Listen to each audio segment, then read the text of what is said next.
April 22, nag-attempt ako ng suicide. Actually, naghang na ako. Eto, may bakat pa sa leg ko. Yung sa ko, nagkaroon din ng diferensya.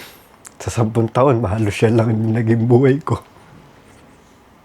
Kumbaga, parang yung lungkot, nadagdagan ng pressure, parang parang may bumulong na lang sa akin na ano pa gagawin sa mundo na to. Parang impyerno na yung buhay mo na yan. Kaya inano ko na sa sarili ko. May nakahawak sa akin sa lahat. Tapos yun nga, yung ulo ko umiikot. Noong time pala na yun, parang sabi nila, wala na daw po akong bulso, wala na akong buhay. Then nangyari, may isang malaking kamay na humawak sa mukha ko. Yung pakiramdam na hindi siya mainit, hindi siya malamig. Parang masarap sa pakiramdam. Nung hinawakan niya yung mukha ko, dumilat ako. Nakita ko, may liwanag. Masaya. Iba't ibang laban ng tao mula sa buhay, karanasan, karera at industriya. Dito, mas malalim, mas totoo at walang halong palamuti ang usapan. Tara, tuklasin natin ang nasa ilalim ng bawat kwento. Ito ang Under the Surface. Ako po si Ronald Sakay, taga Santa Ynez, Bulacan. May small business po na RK Glass Aluminum. Ako po yung owner. Then, sa business po namin, 4 years na po kami na since last year, nagkaroon ako ng problema kasi month ng June, papasok ng July, nagkaroon ako ng actually parang hindi pa siya client eh. May nag-recommend sa akin na etong ganito, may ipapasok sa akin trabaho. So yun, since nagkakausap kami sa through phone, okay. Tapos sa messenger, nagsesend din siya nung mga picture tsaka plano. Sa madaling sabi, may kapital po ako na maliit, na konting ipon na pinagugulong ko po sa trabaho, na ibigay ko po. Then nung po na yun, kasi actually parang na rin po ako na-overwhelm ako sa kikitain. Kasi ako, ang utak ko, yung pangarap ko hindi para sa akin, para sa pamilya ko. Yun ang nagtulak sa akin para subaan yung ganun trabaho. Sa madaling sabi, hindi ko na pahabain. Doon po ako na-scam po ako na malaking pera. Hanggang sa, syempre po ako, may project, kailangan ituloy ko. Sa pagkakataon na yun, nawala na akong kapital, napilitan po akong mangutang. Nangutang po ako sa kakilala ko, nakakala ko totoo sa akin na kaibigan. So hanggang sa nagkaroon ng Pwede niyo po bang sabihin kung magkano po yung nahiram niyo? Yung o kailangan ninyo? Kinailangan ko po kasi nun is worth 400 plus thousand para makaikot. Siyempre, yung binigay ko po kasing cash ban, kasi ako contractor, alam ko po na talagang magka-cash ban pag yung sa mga ganun pabahay.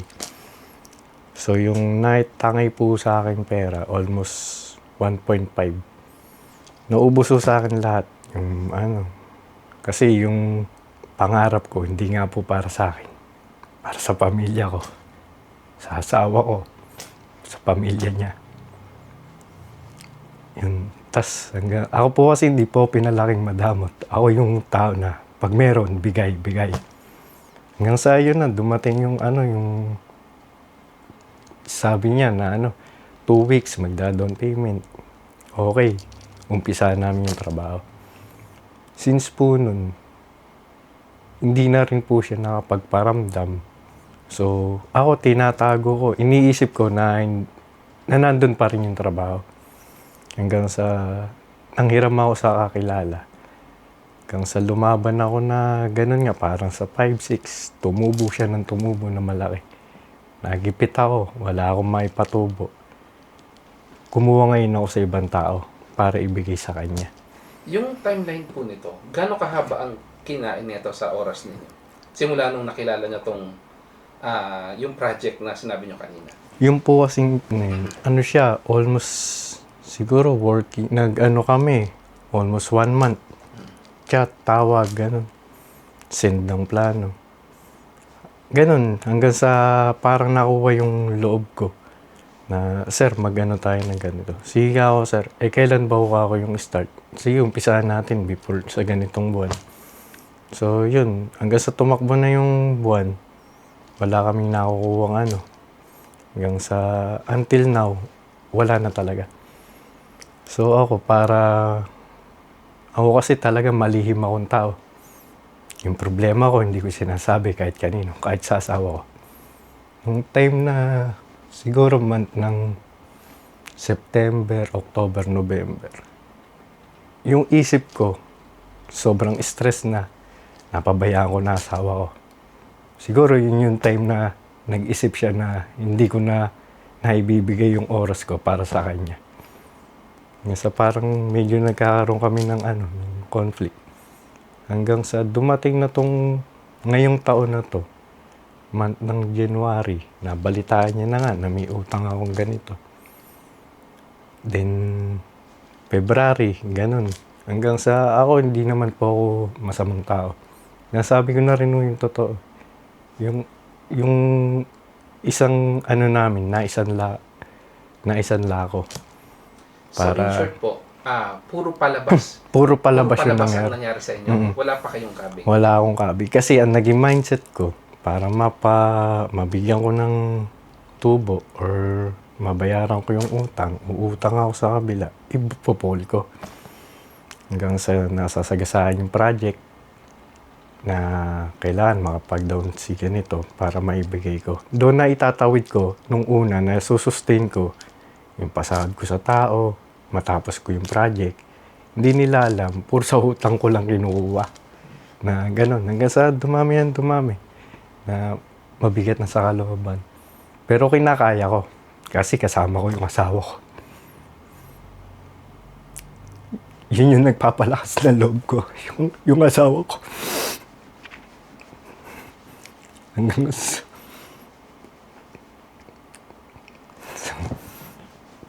kasi ako, pag sa gabi, gusto ko, gabi na akong uuwi. Para wala nang makikita ang tao sa akin. Hindi na ako tatanungin kung saan ako galing.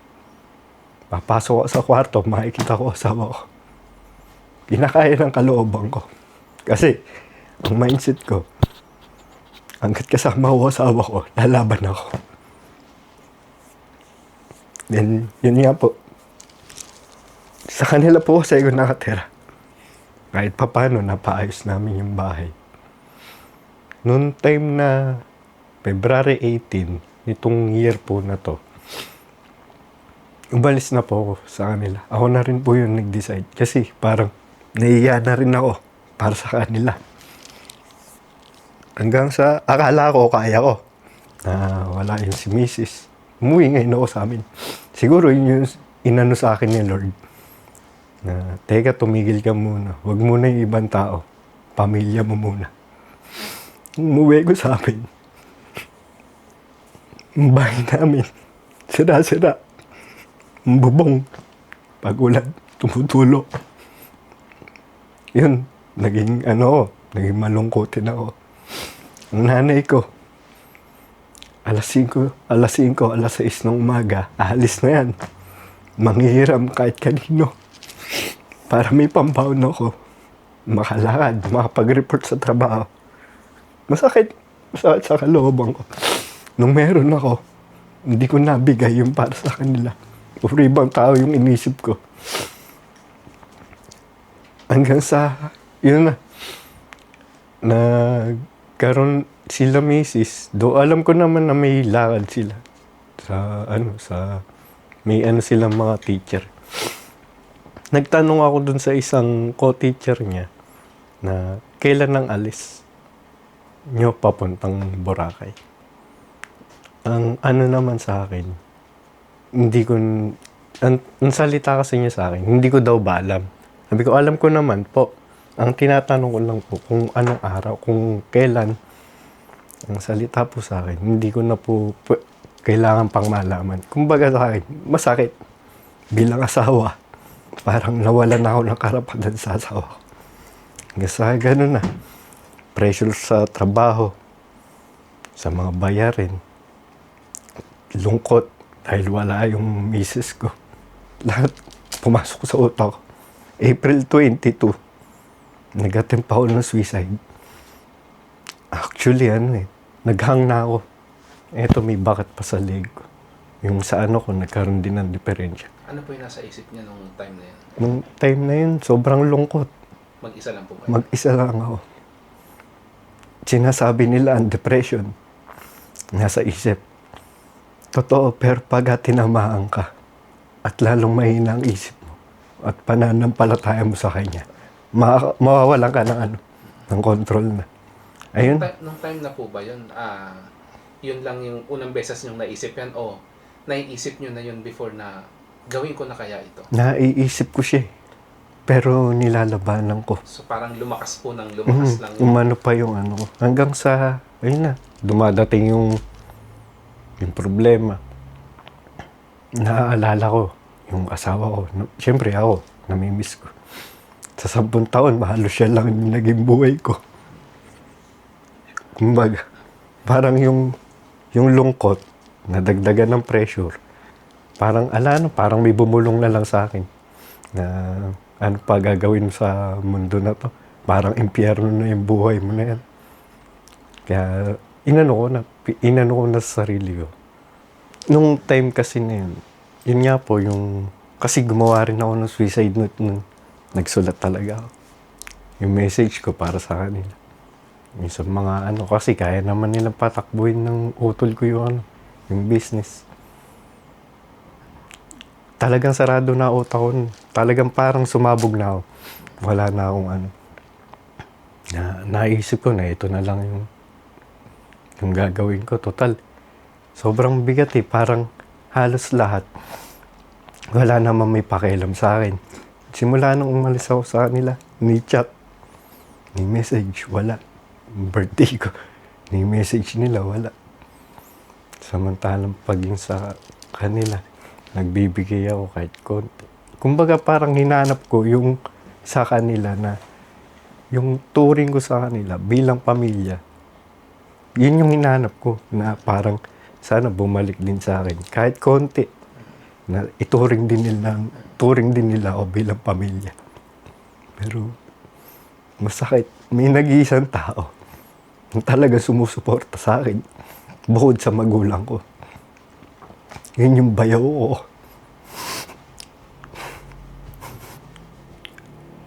Ayun, nakikinig ako sa kanya, sa mga niya.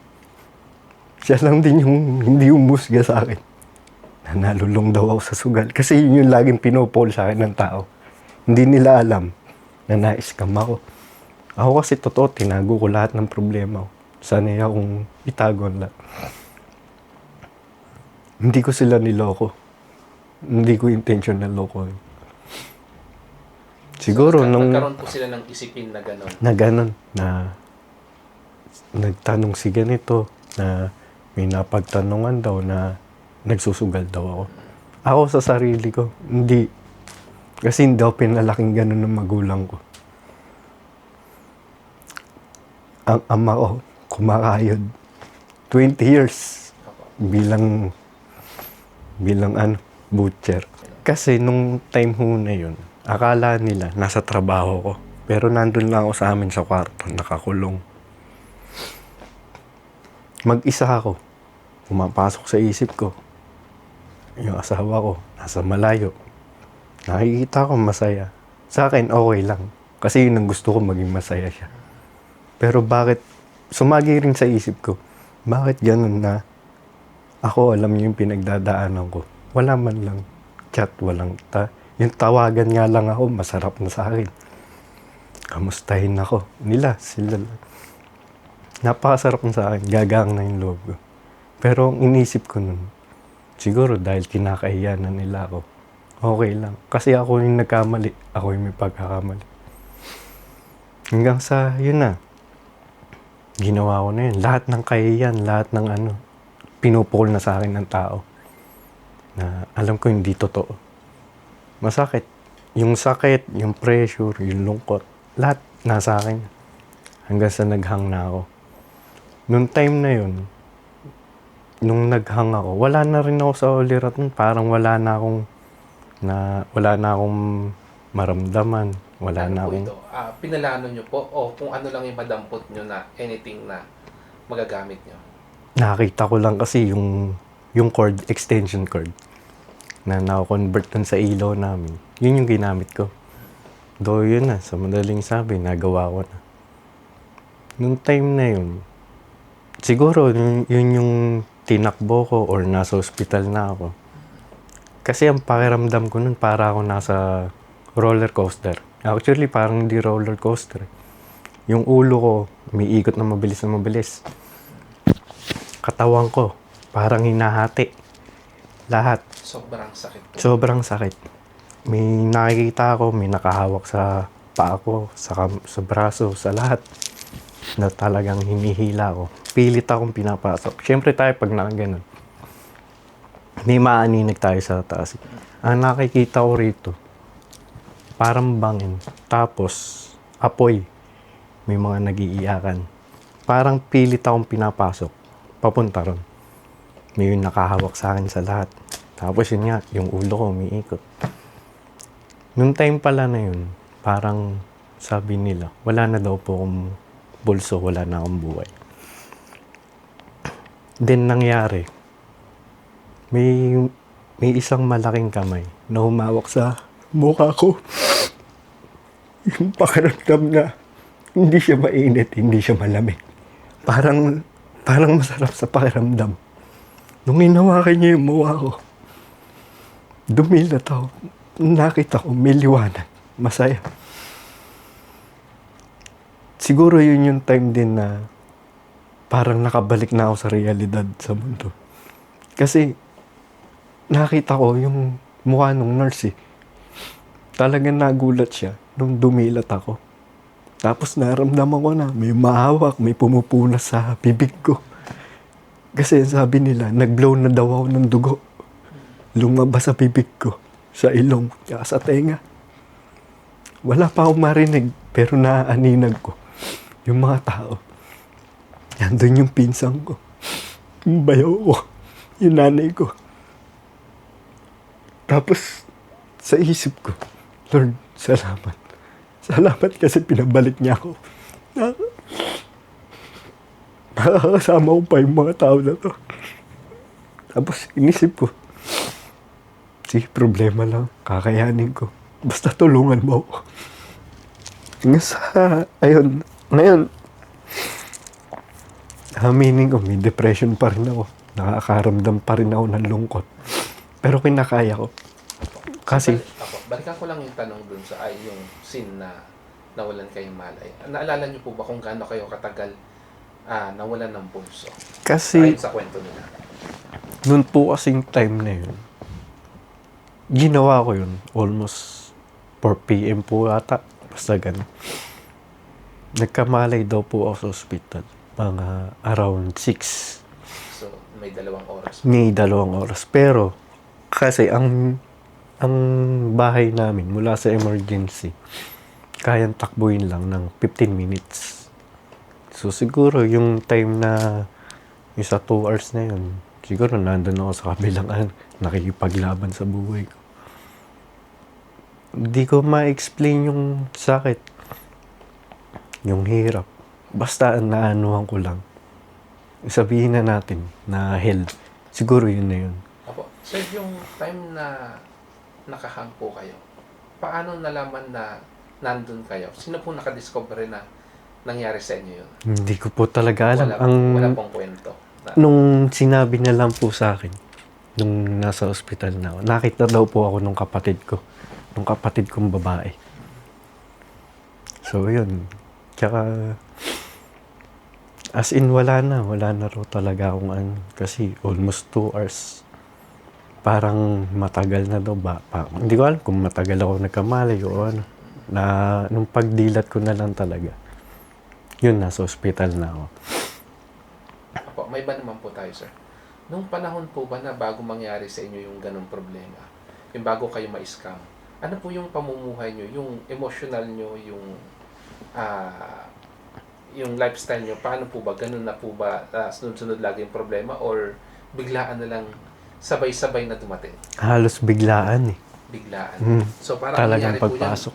nagulat po yung sarili nyo po sa ganun na problema na sabay-sabay dumating. Tama? Tsaka yung sa lahat, sa taga-sa, mga nakakakilala sa akin. Kasi ako joyful ako. Masayahin akong tao. Palabero. Hanggang sa, yun nga po, nung month na gano'n, na kahit yung kasama ko sa bahay dati, yung hipag ko, nagtataka sila na bakit lagi kong walang ganang kumain. Hindi ako nakakatulog. Tinatago ko yung problema. Pilit kong nire-resolve. Kasi alam ko may parating akong ganitong project. Kumbaga yun yung naging kinapitan ko para makalagpas sa problema. Pero hindi.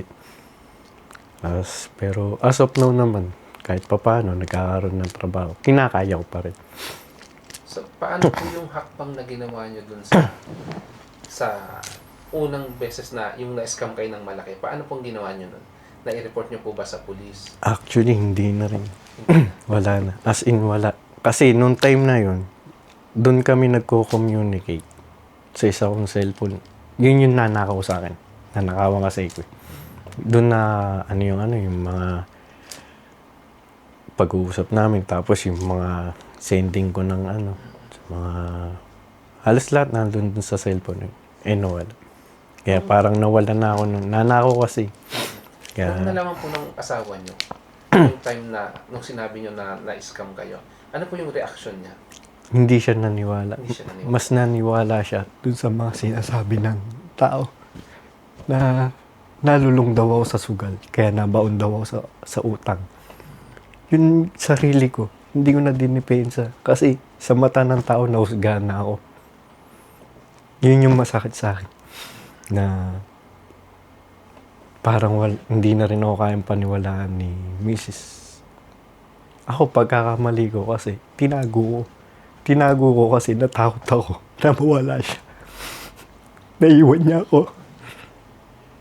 Kaya lahat, sinarili ko, dinala ko. Hanggang ngayon, dala-dala ko pa rin.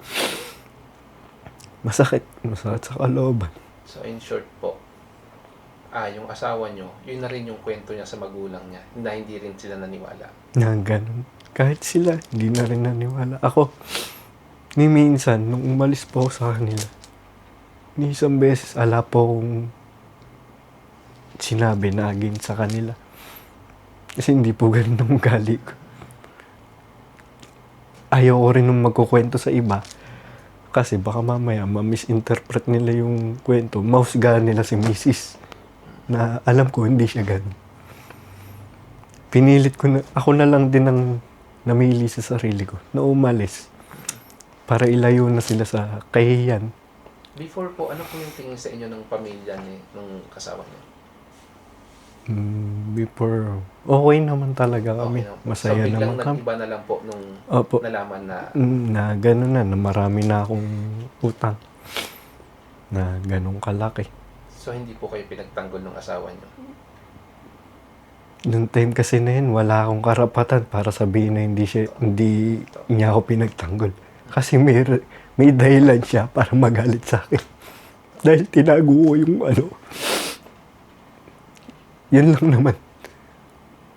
Hindi naman po ako ipokritong tao para hindi sabihin na mahal ko ang asawa. Mahal ko ang asawa. Masakit lang sa akin. Na parang yung ibang tao, inalisan na ako ng karapatan. Na, yun, hanggang sa mantong, naisip ko na yung ganung bagay. So nawalan po kayo ng pagkakataon na ipaliwanag yung Ganun na. Opo. Kasi naunahan na nung panghusga ng ibang tao. Opo. Hanggang sa, syempre tayo, kung ano yung nadidinig natin, yun na yung paniniwalaan natin. Kahit sabihin natin sino pa yan, kamag-anak natin yan. How about sir, yung sa magulang niyo po? Ano yung reaction nila anong nalaman nila na galit sa inyo yung kabilang side? Ganon din po. Ang lagi lang pong sinasabi sa akin ng nanay ko, tanggapin natin kung ano sabihin nila. Bakit? Kasi ako na nagkamali. Totoo, huwag kang magsasalita ng masama laban sa kanila. Ikaw ang nagkamali, tanggapin mo. Yun ang sinasabi ko. Kaya ang magulang ko, mataas ang respeto ko. Kasi sila yung nagturo sa akin. No? Huwag kang magtatanim ng sama ng loob sa kapwa mo.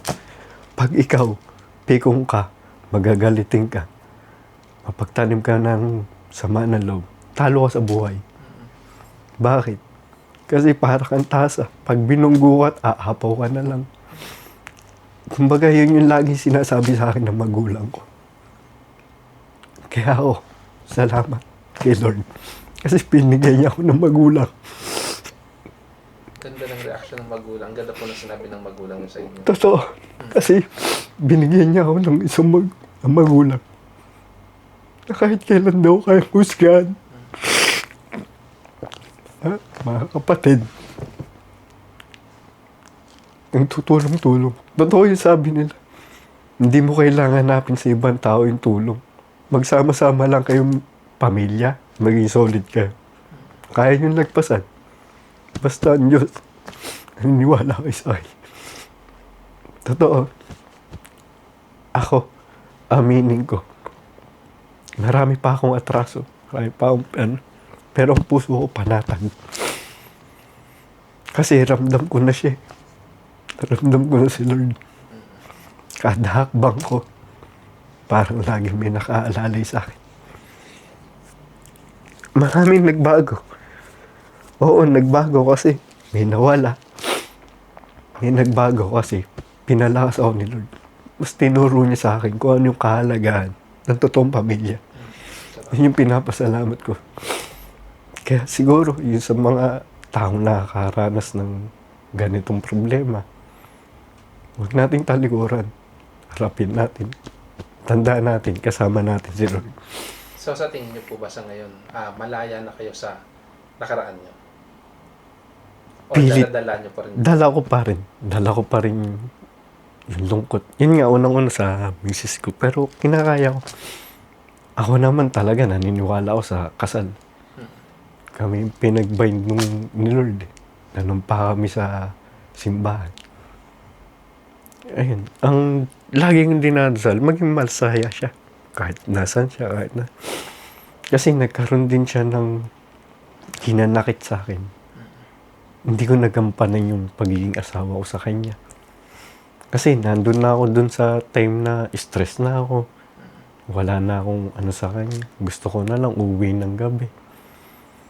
Para makapagpahinga. Pero sa tuwing gabi, na magkatabi kami, titignan ko lang siya. Matutulog siya. Halikan ko lang yun, no.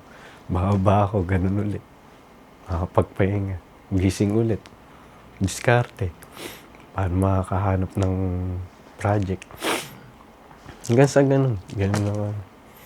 Ang ganun naging routine ko nung nakasama ko siya. Pag minsan po, sumasagi ulit sa isipan nyo yung malulungkot na pagkakataon na gano'n, ano po yung iniisip nyo para mawala yung gano'n? Yung kalungkutan? Unang-una ang ginagawa ko, ito lang. Sinusuot ko lang to. Tapos, ayun, dadasal ako. Lord, alisin mo sa isip ko to. Puro ganun lang.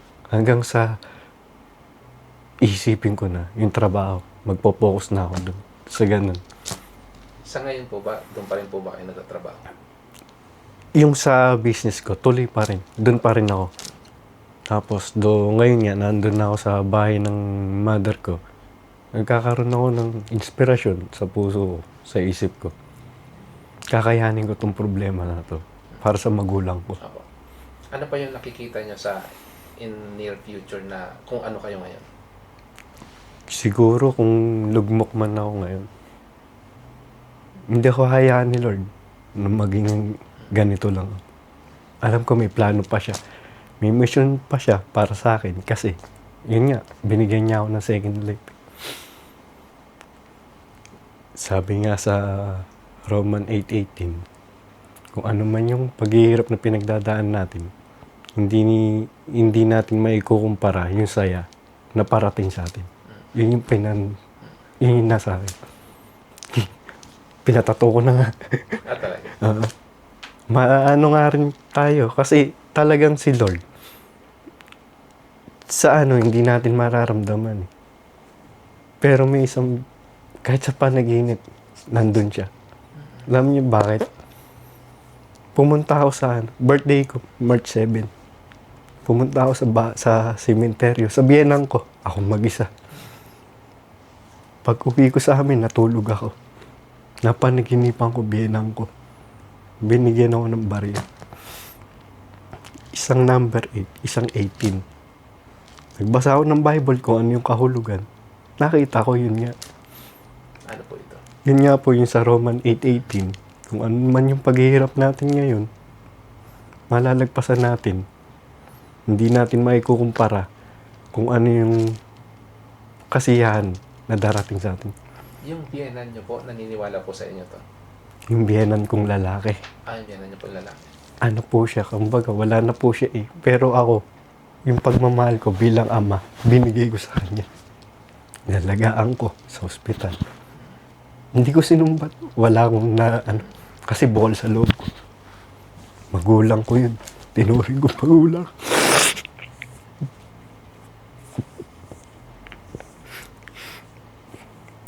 Ako wala pong sama ng loob. Kahit kanino. Kahit sa ng misis. Wala. Kasi sabi nga rin po ng magulang ko, yun nga po, huwag kang magtatanim ng galit. Yun po, kaya siguro maluwag sa puso ko. Kung ano yung problema ko, harapin ko.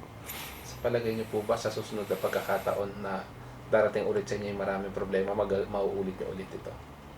Sa tingin ko hindi na. Hindi na. Kasi meron na ako neto. Ramdam ko na siya. Hindi na ako natatakot.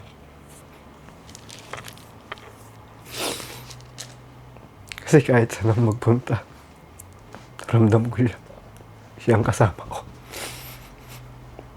Paano po pag nakakausap nyo yung asawa niya ulit ngayon? Ano pong sinasabi nyo sa kanya? Sa akin, hindi ko talaga. Wala ko. Wala po. Ang lagi ko lang pong sinasabi, yun nga, lagi ko siyang pinagdarasal. Maging maayos man tayo. Salamat. Kung hindi, salamat. Basta maging masaya. Yun lang. Yun lang lagi yung dinadasal. Kaya sa dinadasal ko kay Lord, huwag silang pabayaan. Ganon din. Sa nanay niya, bigyan siya ng lakas ng katawan. Kasi may edad na rin po yung mother niya, yung biyenang. Yun lang. Yun, lagi silang kasama sa dasal. Sa ngayon po, ano po yung mga hakbang na ginagawa nyo ngayon para malihis yung isipan nyo sa malulungkot na pagkakataon na nangyari noon? Sa ngayon, pinopokus ko na talaga yung sarili ko sa trabaho. Sa mga, yun nga, para mapatakbo ulit ng maayos yung business. Kasi, doon ako nadapa eh. Doon din ako babangon. Yun yung sa akin. Yun yung, kumbaga, ang mindset ko ng ngayon. Focus na sa trabaho. Yung mga kaibigan niyo po, ano pong sinasabi nila sa'yo? Matindi suporta sa akin ng mga kaibigan ko. Mga kababata ko. Kasi kilala nila ako. Simula pagkabata. Hindi ako sugaran. Alam nila galit ako sa sugat. Kaya nagulat sila bakit ganun nangyari sa akin. Pero ngayon, suporta sila sa akin. Tatawag. Kamusta? Eto, okay na. Minsan sumasagi. Pero nilalaban ako. Dasal lang. Yun lang na natin. So sa ngayon po, nakatira po kayo ulit sa magulang ninyo? Nandun po ako. Ano po yung mga susunod na hakbang na gagawin nyo para sa sarili nyo para mag-improve pa kayo? Ayun, siguro, sabi nga nila, huwag yung sobrang bait. Sa atin, hindi natin maalis sa ugali natin yan eh. Yun yung naging nature natin. Siguro yung tiwala. Piliin na lang natin kung sino yung tamang tao ng pagkakatiwalaan natin. So ano po yung pinakamalaking lesson na natutunan ninyo simula nung nangyari yun? Yun nga, yung huwag tayong panatag sa kung sino yung kaharap natin. Maraming tao, ang mata mapanghusga. Maraming tao, ang dila matatalim. Pero yun lang din ang sasabihin ko sa lahat. Pairalin natin yung pagmamahal. Hindi natin kailangan magsiraan. Maghilaan pababa. Yung crab mentality. Alisin natin yun.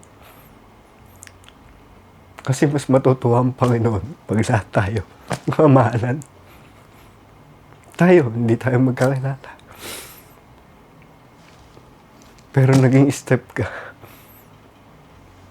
Naging ano ka ni Lord, naging instrument ka ni Lord para makausap ako. Yun yung ano, basta sa atin, gusto ko lahat, pairalin natin yung puso. May mga mensahe pa po ba kayo na gusto nyo sabihin? Sa ngayon, para sa magulang ko na lang. Apo. Yun nga po, salamat kasi binigyan ako ng nanay na kahit saan nagpupunta na mapagmahal. Yun lang. Salamat sa mga kapatid ko. Lagi na ako suporta. Apo. Sa mga kaibigan niyo po. Sa mga kaibigan ko.